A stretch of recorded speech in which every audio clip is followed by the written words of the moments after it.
우리가 이제 요한계시록을 읽을 때에 사람들이 그동안에 주저했던 이유가 있습니다.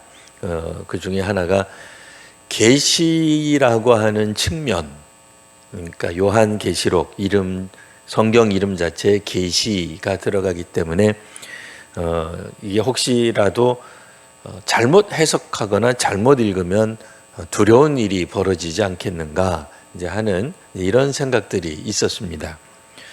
실상 우리가 성경을 읽을 때 요한계시록만 잘못 읽지 않으면 되느냐? 아니죠. 마태복음도 잘 읽어야 되고요. 시편도 잘 읽어야 됩니다. 요나서도 마찬가지고 욥기서도 마찬가지입니다. 그러니까 우리가 기존에 알고 있던 세상적인 상식 정도 수준에서 성경을 읽으면 당연히 다 안 됩니다. 창세기라고 해서 쉬운 것이 아니고 요한계시록이기 때문에 특별히 더 어렵다 이렇게 말해서도 안 되는 거죠. 하지만 사람들 생각에 아무래도 요한계시록은 종말에 관한 이야기를 다룬다. 미래, 앞으로 일어날 일, 그리고 그것은 종말과 연관이 있기 때문에 더욱더 조심스러워 했다라고 말할 수 있습니다. 그러니까 성경을 읽을 때 경건하게 또 경외감을 가지고 주의해서 하는 것은 바람직한 일입니다. 하지만 특별히 요한계시록만 두려워한다. 그거는 좀 우리들이 좀 극복해야 할 태도라고 생각이 됩니다. 여하튼 오늘 말씀에 따르면 이 미래에 대한 우리들이 일어나는 일들, 특별히 일곱 가지 이제 인이 봉해져 있는데 하나하나 펼쳐질 때마다 세상의 3분의 1 혹은 온 세상 전체가 고통을 당하는 이제 이런 모습들을 보면서 역시 계시록은 정말 두렵고 무서운 책이다. 이렇게 이제 읽으실 수 있습니다. 제가 얼마 전에 아는 어떤 분들하고 이야기를 하는데 그런 얘기를 하더라고요. 이분들은 교회를 다니는 분도 있고 다니지 않는 분도 있고 이제 이런 이제 모임이었는데요. 이제 어떤 분이 뭔가 이제 그 땅을 이렇게 샀습니다. 땅을 샀는데 누군가가 평을 하기를 그 땅에 대해서 조금 좀 폄하하는 좋지 않은 그럼 어쨌든 좀 부정적인 이제 발언을 한 거예요. 그러니까 이제 이분이 이제 그 땅 위에다가 이제 조상들의 묘지 같은 것들을 만들려고 하는데 결국 그분의 이제 관심사는 명당이란 과연 어떤 것이냐 이제 이런 게 이제 주된 관심이었죠. 이제 그 말을 듣는 어떤 분이 이야기하기를 누군가가 평하기를 거기 예전에 계곡이었고 물이 흐른다 그랬다. 그러니까 이것은 보통 무덤을 사용하는데 좋지 않은 것이기 때문에 일종의 액이 끼운 것이다. 그러니까 액이 들어가 있는 거다라고 보고 하루빨리 그 땅을 팔아라. 이제 이렇게 이야기하는 걸 들었습니다. 여러분, 우리 성도님들 생각은 어떻습니까? 그러니까 우리가 무슨 일을 하려고 하는데 누군가가 옆에서 세상 말로 초를 쳐요. 이사를 북쪽이나 동쪽이나 어느 쪽이든 갈라 그러는데 사람이 듣고는 그 아파트 별로 뒤에 산이 있는데 그 산이 배산임수가 아니라 한 10년 전에 산사태가 났고 이런 식으로 얘기를 하면 이거 찜찜해서 갈 수가 있겠어요? 근데 이제 실제적인 어떤 그런 사건 사고가 있었다기보다는 예전에 역사적으로 어떤 문제가 있다라고 누군가가 일종의 부정적인 말, 그러니까 이제 부정타는 거죠. 그러니까 이제 민간 신앙에 따르면 이제 부정적인 어떤 그런 말을 했을 때에 그런 부정의 기운, 좋지 않은 이제 악한 기운이 깃든 어떤 말, 그 말이 일종의 저주가 된다라고 하는 겁니다. 이제 그러면은 선뜻 그쪽으로 이사를 하든지 어떤 사업을 하든지 어떤 일을 하려고 할 때 힘든 거예요. 그러니까 일반론적으로는 저는 어느 정도는 부정적인 말이 가지고 있는 파괴적인 영향력에 대해서 공감할 수 있습니다. 누군가가 여전도회를 열심히 하려고 하고 구역을 열심히 하려고 하고 뭐 교회나 하나님의 어떤 사역들을 열심히 하는데 주변에서 아주 그 유력한 분들이 그 사역은 희망이 없어요. 누가 리더군요. 뭐 그 사람이 하는 한 뭐 아무것도 될 게 없을 겁니다. 뭐 그 사람은 독재하는 사람입니다. 뭐 이런 식으로 계속 이야기한다 그러면 부정적인 여론이 형성이 될 거고, 당연히 그 공동체, 더 나아가 사회가 그 어떤 집단이 하려고 하는 일에 누가 긍정적인 협조, 협력 뭐 이런 것들을 하겠습니까? 당연히 뭐 어디 해볼 테면 해봐라, 어디까지 하는지 두고 보자, 이런 태도로 뭐 주변 사람들이나 사회가 반응할 것 아니겠습니까? 그러면 당연히 그 어떤 목표, 아무리 능력 있는 사람이라 할지라도 주변에 누군가가 세상 말로 초치는 말, 부정적인 말, 안 된다고 저주를 이렇게 쏟아부으면은 당연히 쉽지 않을 것이다 라는 면에서는 공감할 수 있습니다. 사실 영어에서도 이제 우리가 영어 단어 이렇게 쓰는 걸 이제 스펠링이라 그러잖아요. 그래서 이제 중학교 들어가면은 이 단어 쓰는 것부터 시작해 가지고 뭐 어쨌든 열심히 이제 뭐 단어를 암기합니다.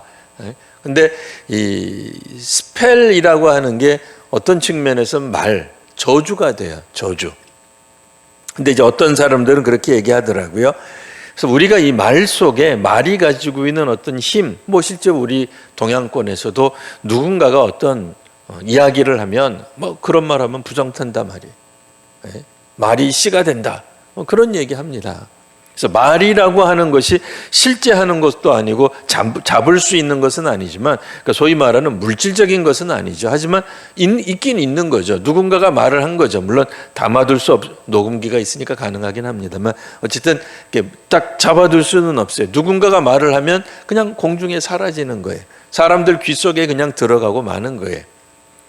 그러나 이것이 만일 어떤 저주다, 악한 주문이 되어 가지고 저주가 되었다라고 할 때에 이것을, 그러니까 이제 동양적인 관점에서는 이 저주를 풀어야 되잖아요. 해주해야 되잖아요. 이 저주를 풀어야 되는데 그것을 가스펠이다라고 얘기를 해요. 뭐 정말 그 미국 사람들이나 영국 사람들이 그런 의미에서 그 단어를 썼는지는 정말 저는 잘 모르겠습니다만, 그러니까 복음이라고 하는 게 이제 가스펠이 이제 복음이죠. 그러니까 하나님의 말, 이제 이렇게 이야기를 하더라고요. 그래서 저주를 푸는 것이 바로 하나님의 스펠, 가스펠이다, 복음이다. 뭐 그렇게 얘기를 해요. 뭐 영어 학자들이 이런 이야기들에 뭐 동의할지 안 할지는 그것까지는 제가 잘 모르겠습니다. 그러나 중요한 거는, 그러니까 그 말이 가지고 있는 것이 정말 저주를 어떤 세상에 영향력을 끼칠 수 있다고 한다면, 그 사람의 말이 영향력을 끼칠 수 있다고 한다면 당연히 그 저주를 푸는 방법은 보다 더 강력한 어떤 존재의 말이어야 되겠죠. 그러니까 하나님의 말씀, 곧 복음이 이 땅에 있는 어떤 말로 인한 저주를 풀 수 있는 대안이 될 수 있겠다, 그런 생각은 해볼 수 있습니다. 우리가 요한계시록을 연구하는 수많은 학자들 중에 가끔 이제 이렇게 옆길로 가는 분들이 있습니다. 그러니까 이제 이단이나 이제 사이비 이런 분들이 이제 성경을 읽다가 약간 옆으로 가죠.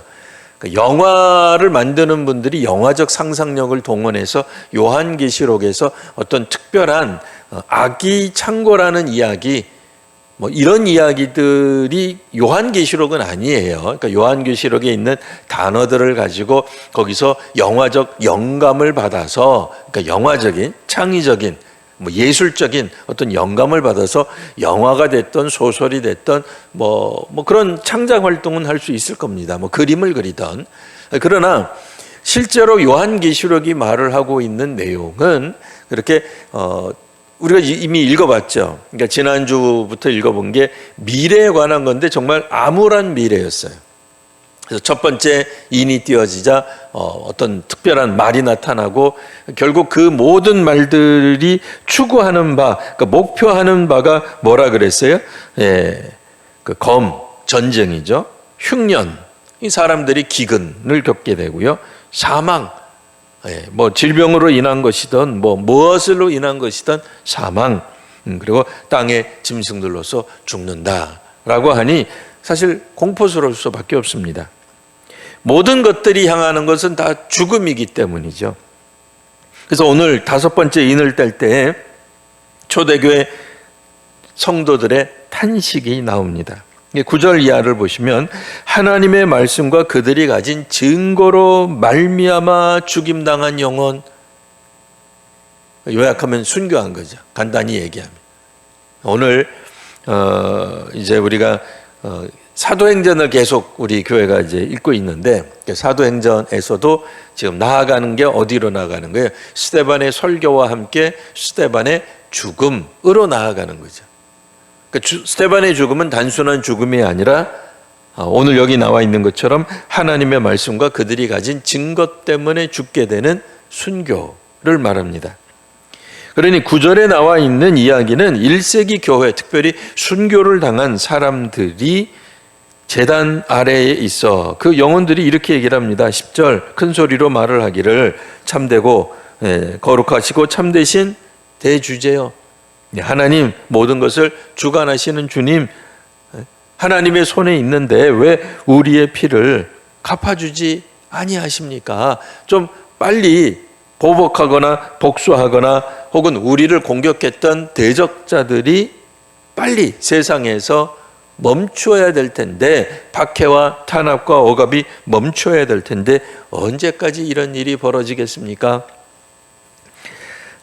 요한계시록이 가지고 있는 시대적 배경이 뭐라 그랬죠? 초대교회 박해 상황에 놓여 있는 초대교회 성도들에게 요한을 통해 하나님이 주시는 말씀, 그리고 그 말씀은 위로, 그리고 함께 하심, 약속, 언약에 관한 말씀이다 그랬습니다. 오늘 9절에서 10절에 분명히 나와 있는 게 바로 초대교회 성도들, 그러니까 초대교회 상황이 어떻다는 거예요. 좀 박해 상황이라는 거죠. 그래서 그 박해받는 상황 가운데서 이제 9절과 10절에 탄식이 나오는데 11절에 답이 나옵니다. 뭐라고 말씀하시냐면 그들에게 흰 두루마기를 주시면서 아직 잠시 동안 쉬어라, 그러니까 기다려라 라는 얘기죠. 그들의 동무 종들과 형제들도 자기처럼 죽임을 당하여 그 수가 차기까지 쉬고 있어라. 이 수가 찬다라고 하는 표현이 나와서 혹자들은 그렇게 얘기를 합니다. 그럼 더 많은 사람들이 죽어야 되는 거냐? 얼마나 많은 사람들이 더 죽어야 되는 거냐? 하나님은 우리가 간구할 때 직접 응답 아니하시고 더 많은 사람들이 죽을 때까지 참으라는 그런 비정한 하나님이냐, 이렇게 생각하실 수 있겠습니다만 아직 하나님의 때가 아니다라고 그냥 읽으시면 되겠습니다. 하나님이 바라보시는 어떤 그런 시점이 되면 어떤 일이 벌어지느냐, 12절 이하에 이런 일이 벌어집니다. 이 여섯 번째 인이 띄어집니다. 그때는 큰 지진이 납니다. 해가 상복같이 검어지고요, 달이 피같이 되고요. 13절 하늘의 별들은 무화과 나무가 대풍에, 태풍이죠, 바람에, 큰 바람, 이거는 그냥 일반적인 바람이 아니죠. 가을 바람, 선선한 바람, 이런 바람이 아니라 설익은 열매가 떨어지는 것이 되는 원인이 되는 대풍이에요. 결국은 사람들이 그동안에 수고했던 그 수고가 다 물거품이 되는, 수포로 돌아가는, 그러니까 경제가 파탄이 나는, 과수원이 1년 내내 했던 농사가 망치는, 그러니까 망하는 이제 그런 일이 벌어지는 거예요. 14절 하늘은 두루마리, 아까는 두루마기였고요, 옷이었고요, 지금은 두루마리, 말리는 것 같이. 그때는 보통 책 같은 것들이 두루마리로 되어 있으니까요, 그 말려있는 형태로 생각하시면 되겠습니다. 같이 떠나가고, 그러니까 하늘이 휙 하고 떨어가고 각 산과 섬이 제자리에서 옮겨지더라. 뭐 구약 성경뿐 아니라 오늘날 우리들이 가지고 있는 자연과학 지식적으로도 산과 섬은 제자리에 있어야 됩니다. 산과 섬이 제자리에 안 있으면 어떻게 된다는 거예요? 물에 잠기면 그거는 엄청난 자연재해죠. 산이 그대로 있어야죠. 산이 뭐 갑자기 지각 변동으로 뭐 솟아나거나 뭐 융기되거나 뭐 아니면 뭐 가라앉거나 뭐 아니면 대륙이 갈라지거나 이거 큰일 나는 거죠. 산이 가만히 있어야 되는데 화산 폭발이 일어나서 산의 형태가 바뀐다. 이거 큰일 나는 거죠. 네. 이거 사람이 살 수 없는 상황이 되는 겁니다. 자, 그러면 12절에서 14절 보시면 온갖 천체, 하늘의 천체와 이 지구상에 있는 모든 우리들이 생각할 때에 멀쩡하게 가만히 있을, 그러니까 산천은 의구하되 인걸은 간데 없는 거죠. 사람이 죽는 거지 산천은 그대로 있는 거예요. 그게 일반적인 사람들 생각의 역사라고 하는 것인데 이런 것들이 확 없어지는, 자, 그러니 사람들 생각에 야, 역시 미래에 하나님의 어떤 그런 이 미래에 나타나는 진노, 어떤 미래에 나타나는 어떤 이런 흉한 사건들, 그러니까 이런 것들은 결국 종말을 향해서 가는 것이다. 우리 모두 죽을 것이다. 뭐 이런 생각을 하게 되는데, 그러면 도대체 이런 것들의, 그러니까 이런 어떤 그런 천재지변이 일어나는 상황 가운데서 누가 이번에는 호소할 거냐? 아까는 초대교회 성도들이 호소했다면 이번에 호소하는 사람은 좀 다릅니다. 15절 보시면 땅의 임금, 왕족, 장군, 부자, 강한 사람, 이런 사람들은 항상 나쁜 사람들인가요? 아니, 그런 거 아닙니다. 이건 계속 더 읽으셔야 돼요. 모든 종, 자유인이, 그러니까 모든 계층의 사람들이, 그러니까 우리가 흔히 생각하는 것처럼 부자는 악하다, 임금과 왕족과 장군들은 뭐 민중의 고요를 빨아먹는 나쁜 사람이다가 아니고, 이 오늘 본문에서 이야기하는 것은 수많은 사회계층, 그러니까 정치인으로부터, 그러니까 뭐 위에서부터 아래에 이르기까지 모든 계층의 사람들이 이야기하기를 굴과 산들의 바위 틈에 숨어서 말을 하기를 뭐라고 이야기해요? 자, 보호자에 앉으신 이의 얼굴에서와 그 어린 양의 진노에서 우리를 좀 가려달라, 이런 이야기를 하고 있습니다. 자, 그러니 오늘 여기서 나오는 진노는 누가 주체가 되는 진노냐, 혹은 이 사람들이 지금 벌어지고 있는 천재지변을 누가 내리는 진노라고 이해를 하고 있느냐가 중요한 거예요. 누구의 진노예요? 악의 진노, 사탄의 진노, 마지막 때에 뭐 666, 악마, 적그리스도가 나타나서 하는 그와 같은 어떤 무지막지한 진노. 왜? 그렇게 이야기할 수밖에 없는 게 전쟁이 나요, 기근이 일어나요, 경제가 파탄이 됩니다. 그러니 이거는 정상적인 사람들이 일어날 수 없는 상황들이니까 이거는 뭔가 사탄이, 악마가 이 세상 가운데 종말을 가지고 오는 것이다 라고 생각하게 되는데, 요한계시록을 읽다가 보면 종말을 가져오는 이가 실제적으로는, 궁극적으로는 하나님이시다 라고 하는 걸 알게 됩니다. 여기서 이제 막 믿음이 흔들리면 안 됩니다. 아, 이 지구상의 종말은 하나님이 하시는 거. 너무 또 그렇게 단순하게 앞뒤 다 빼먹고 그렇게 이야기하시면 안 됩니다. 그러니까 하나님이 대주제, 하나님의 섭리 가운데서 일어난다라고 하는 측면에서 하나님의 허용하심 가운데서 벌어지는 거예요. 그러니까 하나님이 직접 뭐 교회를 핍박하고, 잘못 읽으면 하나님이 순교자를 만들고 그런 얘기가 아니죠. 하나님이 이웃 나라들 가운데 전쟁하게 만드시고 사람들에게 욕심을 불어넣어 주셔서 남의 것 빼앗고 그렇게 만드신다, 그런 의미에서 종말이 하나님에 의하여 일어나, 그렇게 말을 하면 안 됩니다. 그런 뜻이 아니에요. 그런 뜻이 아니고 여기서는 뭐예요? 그럼에도 분명하게 힌트를 주고 있는 거예요. 세상 사람들이 살아갈 수 없을 만큼의 종말로 치닫고 있는 이 극박한 미래 사회에 대한 이 위기, 위험, 이런 모든 것들을 당시의 사람들이, 물론 여기서는 하나님께 원망을 돌리는 것일 수도 있어요. 자기네들의 악함 때문에 세상이 멸망해 가면서도 하나님을 향해서 모든 게 다 하나님 책임입니다, 이렇게 말하는 것으로 읽으실 수도 있지만, 기본적으로는 그러니까 그 구약에서부터 쭉 흘러나오는 개념은 뭐예요? 하나님의 주권 아래에 있다는 겁니다. 그래서 보좌에 앉으신 이의 얼굴과 그 어린 양의 진노에게서 우리를 좀 가려달라라고 이야기하는 사람들이 있더라, 그 얘기예요. 이 사람들은 추정컨대 누구예요? 조금 전에 우리가 읽었던 1세기 교회의 호소와 연관 있는 사람이라고도 읽을 수 있습니다.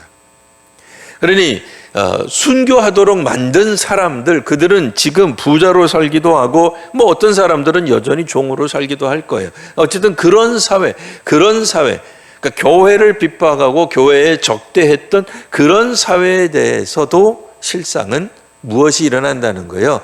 저주가, 종말이, 그들의 망함이 일어난다는 겁니다. 그래서 그들이 말을 하기를, 자, 이제 우리를 좀 가려달라라고 산들과 바위에게 요청. 그러니까 이게 숨었다는 이제 문학적 표현으로 읽으시면 되겠어요.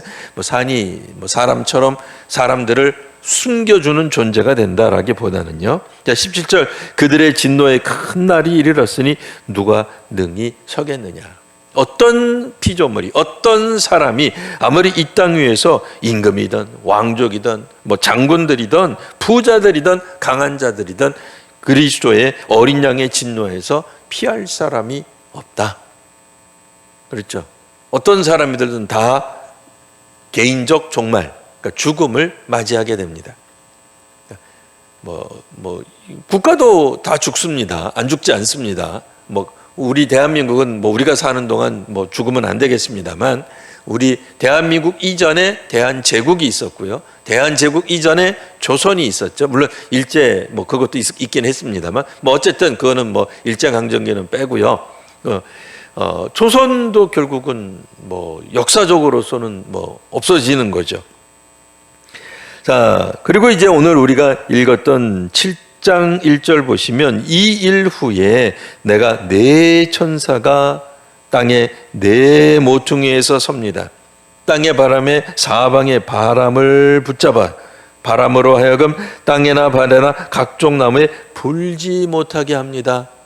그러니까 조금 전에 읽었던 이야기에서도 그 비슷한 게 나왔어요. 6장 13절에서도 하늘의 별들이 무화과 나무가 대풍에 흘려 설익은 나무가 떨어지는 것 같이 하면서 어떤 그런 바람의 역할 같은 것들이 나왔단 말이에요. 그러니까 인간에게 피해를 주는, 그러니까 인간에게 결코 긍정적이지 않은 거예요. 인간을 사실은 공격하는 거예요. 인간 사회 문명을 파괴시키는 어떤 바람의 역할 같은 것이 7장에도 나옵니다. 어떻게 나왔다고요? 네 천사가 네 모퉁이에서, 땅의 네 모퉁이는 동서남북이겠죠. 문자적으로는요, 땅의 네 모퉁이, 땅의 모퉁이가 어디 있는지 우리가 알 길이 없습니다. 지구는 둥그니까 어떻게 잡을 수는 없습니다만, 이 표현은 온 사방에서, 자, 땅의 사방에 바람을 붙잡아 땅이나 바나다 혹은 나무에 불지 못하게 하더라. 뭔가 제어하고 통제하고 잠깐 기다리게 만드는 그런 모습이 나옵니다. 자, 왜 이런 모습이 나오냐? 2절 보시면 다른 천사가, 이번에는 또 다른 천사가 나타나서 누구인지 우리는 그런 거 안 밝혀도 된다 그랬죠. 이 다른 천사의 이름 찾아내고 깊이 묵상해서 하늘의 신비가 열려서 다른 천사의 모습이 그런 거 안 하셔도 됩니다. 자, 살아계신 하나님의 도장, 하나님의 허락, 하나님의 능력, 하나님의 말씀, 하나님의 인정, 하나님의 뜻, 여러 가지로 우리가 의미적으로 사용할 수 있습니다. 하나님의 허락사항입니다. 하나님이 허가하신 사항이거나 하나님의 명령으로서의 인이 될 수도 있어요. 자, 여하튼 하나님의 인, 도장, 그러니까 도장을 뜻하는 단어고요. 도장을 가지고 해돋는 데로부터 올라와서 땅과 바다를 해롭게 할 권세를 받은 네 천사를 향하여, 야, 그렇지 않아도 아예 대놓고 이야기했죠. 7장 1절에 나왔던 네 천사의 기능은 뭐냐? 바다를, 땅과 바다, 천지, 땅과 바다, 이 세상 해롭게 할 권세를 받은, 사탄이 아닙니다. 그렇게 보기가 좀 어려워요. 그러니까 요한계시록상에는 우리가 영화적 상상력에서는 항상 이 지구의 종말을 이끄는 것은 막 시뻘겋게 생기고 뿔이 있고 막 꼬리가 달리고 뭐 필요하다 그러면 등 뒤에서 검은 날개가 나타나고 온몸이 시뻘건 어떤 그런 악한 존재로만 생각이 되는데 그런 존재만 있는 게 아니에요. 그러니까 그런 존재로 묘사되고 있는데 실제로는 성경이 그런 존재로 묘사되어 있지 않습니다. 그러니 혹자는 이 네 천사가 타락한 천사니 그런 얘기도 없습니다. 요한계시록상에서는 안 나타나요. 그러니까 요한계시록에 없는 내용을 막 여기다가 집어넣어서 해석하지 마시고, 자, 중요한 거는, 왜냐면 네 모퉁이에 바람을 불어온 그 바람이 무엇하는 기능이냐? 땅과 바다를 해롭게 하는 그런 바람이에요. 근데 그런 권세를 받은 네 천사를 향하여 말을 하기를, 그 다른 천사가 3절, 우리가 우리 하나님의 종들의 이마에 인치기까지 땅이나 바다나 나무들을 해하지 말아라. 그러면 여기서 나오는 건 뭐예요? 하나님의 종들, 우리 하나님의 종들은 누구일까? 천상의 존재일까? 아니면 이 땅의 교회 공동체를 말하는 것일까요? 당연히 교회 공동체죠. 천상의 존재는 아니죠. 왜요? 이미 여기 나왔잖아요. 땅과 바다. 인을 칠 때까지 땅이나 바다나 나무들을 해하지 말아라. 이거는 천상에 있는 어떤 그런 환경들을 묘사하는 단어가 아니죠. 천상에 관한 묘사는 이미 우리가 들었습니다. 좀 다르죠. 유리바다 같고 좀 다릅니다. 그러니까 땅, 바다, 나무 이런 것들은 우리들이 익히 알고 있는 바대로 이 땅에 관한 얘기예요. 자, 그러니 이 땅에 있는 하나님의 종들의 이마에 인치기까지, 도장을 찍기까지, 일단 유예하거라 라는 말이에요.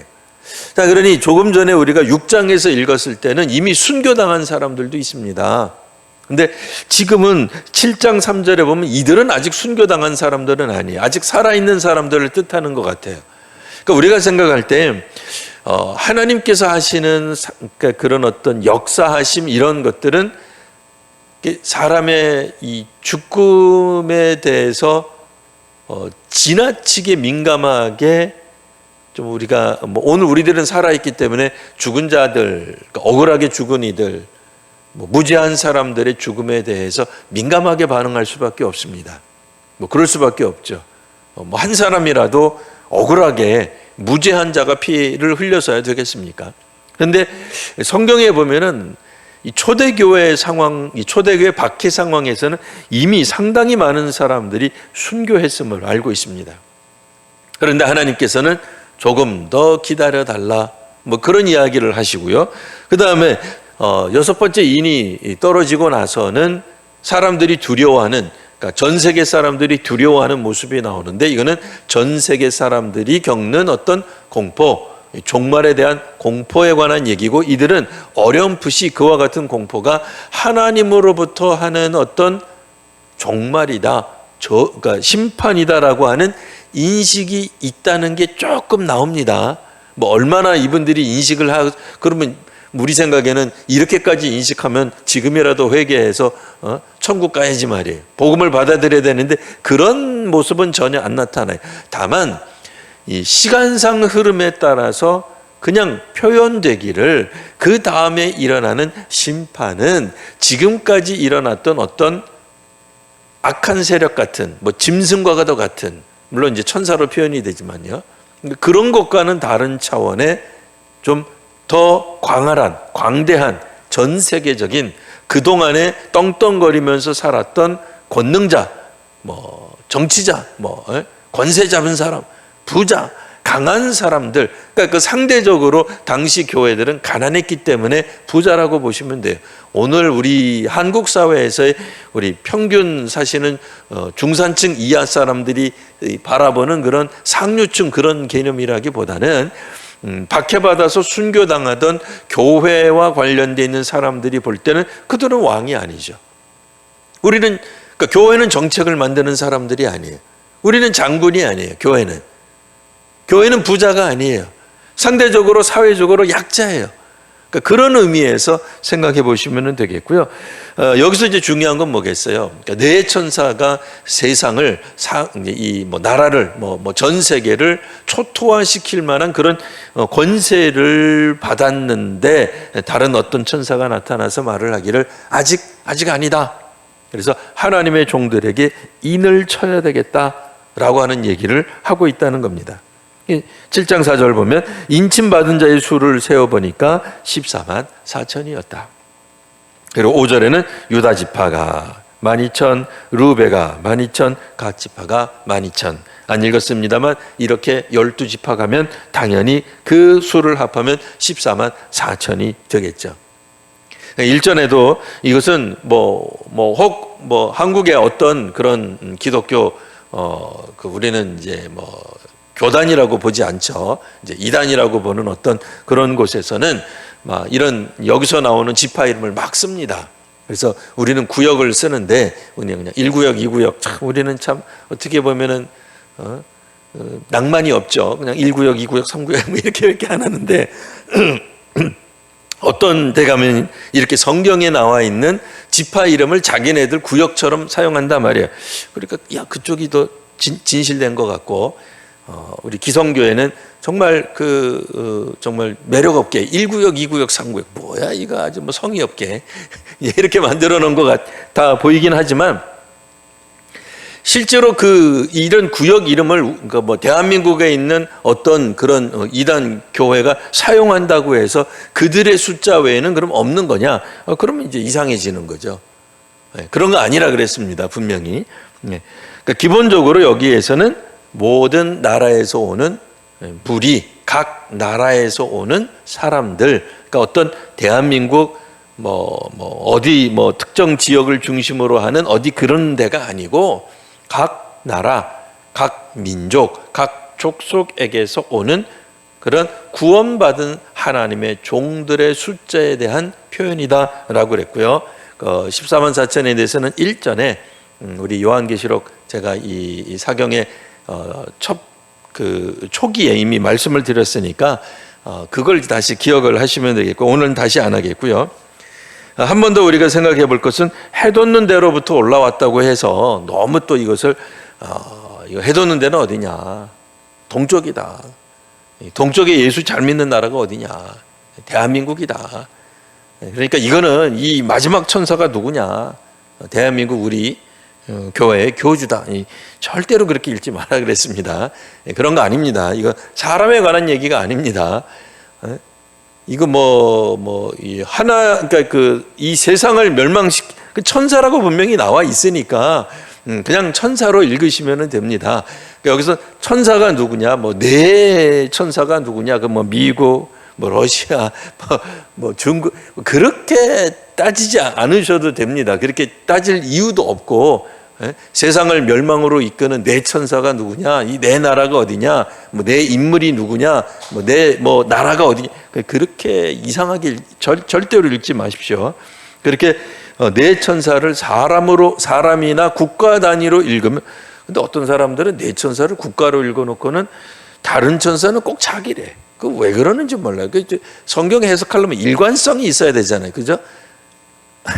그러니까 이 동방에서는 해 돋는 데서부터 나오는 다른 천사가 자기라고 개인이라고 말할 것 같으면 네 천사 지구를 멸망시키는 네 천사도 네 명이 돼야 될 거 아니에요. 근데 어쨌든 우리가 이단 거 보실 이유가 없어요, 성도님들은. 저는 이제 목회자다가 보니까 자꾸 이제 이단에 관한 이야기들을 총회나 노회에서 자료를 주고 해서 이렇게 이제 어쨌든 접하다가 보니까 접하는 거지, 성도님들이 괜히 이 설교를 듣고 그래요? 그럼 이단들은 어떻게 되는지 한번 찾아보지 마세요. 안 찾아봐도 됩니다. 그러니까 제가 말하는 대로만 대충 생각하시면 뭐 뇌천사는 집단이나 나라나 어떤 조직이나 뭐 이런 걸로 이야기하면서 이 뇌천사에게 명령하는 다른 천사는 뭐 어떤 개인, 뭐 어떤 교주, 그거는 좀 성경 해석에 조금 약한 거죠. 이렇게 뭔가 논리적으로 이상해지는 거죠. 뭐 여하튼 중요한 건 뭐라 그랬습니까?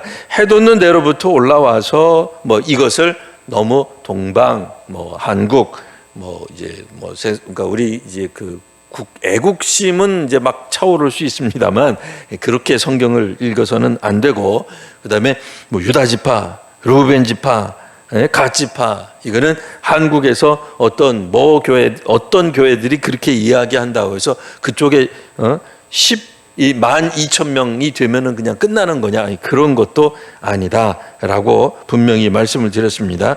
다음 주에 미리 또 읽겠습니다만 미리 예고를 해놓으면 9절에도 보시면 내가 이 일 후에, 오늘 우리가 읽진 않았습니다만 7장 9절, 이 일 후에 내가 보니 각 나라와 족속과 백성과 방언에서 아무도 셀 수 없는 큰 무리가 나온단 말이에요.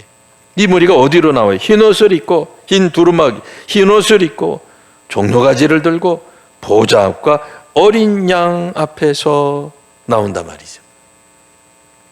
그러니까 만일 14만 4천 명만 구원받는 것이 아니라면, 아니 혹은 좋단 말이에요. 14만 4천을 문자적으로 해석하자 말이에요. 한국에 있는 어떤 그런 이단 교회의 14만 4천이 구원받는다 그러면 그러면 거긴 대한민국에 있는 사람들이죠. 그럼 나머지 사람들은 뭐냐 말이죠. 그러니까 이거는 대한민국의 지파를 만들어 놓고 14만 4천 안에 들어가야만 되는 것이 아니고 각 나라와 족속과 백성과 방언에서 능히 셀 수 없는 큰 무리, 14만 4천이 아니라고 성경에서 이미 얘기해 주고 있는 거예요. 그렇게 읽지 말라고, 그렇게 읽으면 안 된다고. 잘 읽어보면 요한계시록 안에 힌트들을 다, 그러니까 질문하지만 질문에 대해 어느 정도 답하는 게 있습니다. 그러니까 천사에 대해서는 그런 게 없으니까 그냥 천사로 이해하시면 되고요. 14만 4천은 결코 그런 숫자가 아니라고 말씀을 드렸고요. 자, 여하튼 오늘 말씀을 보면 어떻습니까? 자, 미래의 종말이 일어나지만 이 종말은 무슨 뿔 달린 괴물, 괴수들, 땅에 속해 있는 짐승들, 악한 존재들, 적그리스도들, 귀신들, 사탄들이 박해하고 교회를 핍박하고 해서만 종말이냐? 그게 아니라 전 세계적 종말로 나아간다라고 하는 거예요. 근데 놀랍게도 이 요한계시록이 초대교회에 은혜가 되고 위로가 될 수 있는 이유는 뭐겠어요? 오늘 본문에도 나와 있듯이 우리 하나님의 종들의 이마에 인치기까지 잠깐 기다려라. 모든 역사가 하나님에게로 집중되고 있으며 그 하나님은 이미 죽은 말씀과 그들이 가진 어떤 신앙 때문에 순교당한 사람들과도 소통하시고, 그리고 뭐 어떻게 소통하는지는 우리는 알 수 없으나 소통하시고, 그 다음에 아직 죽지 않은 살아남아 있는 이 땅에 신앙 공동체, 믿음의 사람들을 보호하시려는 어떤 특별한 조치를 하고 계시는 미래, 그 종말이 진행되는 가운데서도 교회를 보호하시는 성도들이죠. 성도들을 보호하시려는 하나님의 움직임, 하나님의 하나님의 도장, 하나님의 역사하심, 하나님의 뜻이 여전히 일어나고 있다가 요한계시록이 말을 하고 있는 거예요. 그러니 요한계시록을 읽으면서 이 구절 보면서 막 발발발 떨고 막 귀신이 올 거야, 세상이 망할 거야, 전쟁이 물론 전쟁이 일어나서 혹은 뭐 질병으로 인해 혹은 기근으로 인해 사람들이 죽고 뭐 전쟁에 뭐 이런 것들은 참 비참한 상황입니다. 억울한 사람들이, 무죄한 사람들이 그런 어떤 세상의 폭력에 의해 쓰러져 가는 모습들은 정말 안타까운 모습임에 틀림없습니다. 그러나 넓은 의미에서 보면 그러니까 넓은 의미라고 했지 그게 안타깝지 않다는 뜻이 아니에요. 넓은 의미에서 보면 결국 이 세상은 개인적 종말인 죽음, 또 역사적 종말인 세계의 멸망을 향하여 나아가고 있다라고 하는 것입니다. 하지만 그것만으로 끝나는 것이 아니라 하나님은 여전히 믿음의 사람들을 향한 하나님의 섭리, 그리고 하나님의 돌보심과 보호하심이 있다라고 하는 겁니다. 물론 우리를 온전히 지켜주셔서 벼락이 떨어지는데 벼락을 피하게 하시고, 원자탄이 폭탄이 떨어지는데 피하게 하시고, 코로나가 있는데 그리스도인들은 안 죽고, 그런 일은 벌어지지 않습니다. 하지만 요한계시록이 우리들에게 이야기하고 말하고 있는 것은 소위 말하는 그런 어떤 문학적이거나 영화적 상상력이 말하는 것 같은 그런 세상의 그 참담한 종말, 그렇죠? 종말 자체는 사실 참담한 거죠. 위기죠. 암울한 것이죠. 하지만 그 암울함 가운데서도 하나님의 돌보심이 있음을 말해주고 있는 겁니다. 그러니 오늘날 우리들이 2000년 전에 1세기 교회들과 같은 시각으로, 그들과 동일한 시각으로 성경을 읽기는 어렵다 할지라도 적어도 21세기 현대를 살아가는 우리 성도님들은 요한계시록이 1세기 때에 결코 이들이 이것을 읽으면서 더 절망하고 하나님께로 원망하고 실족하는 일이 벌어지지 않았다라고 하는 것을 알 필요가 있어요. 하나님의 돌보심, 하나님의 위로하심, 여전히 하나님은 이 땅의 교회와 하나님의 백성들을 향한 하나님의 섭리, 은혜, 돌보심을 멈추지 않고 있음을 보여주는 대목입니다.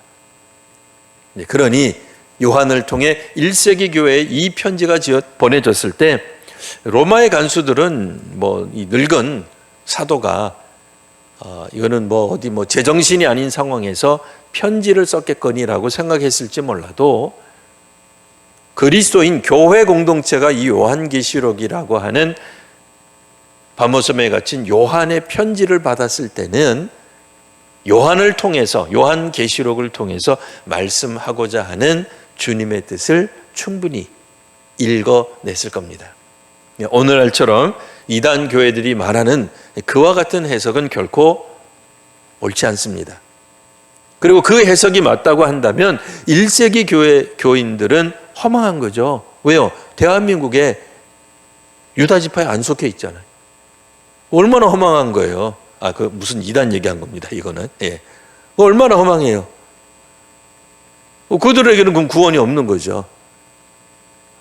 2000년이 지나도록 주님이 안 오시는 거죠. 무슨 의미가 있어요? 그렇지 않죠.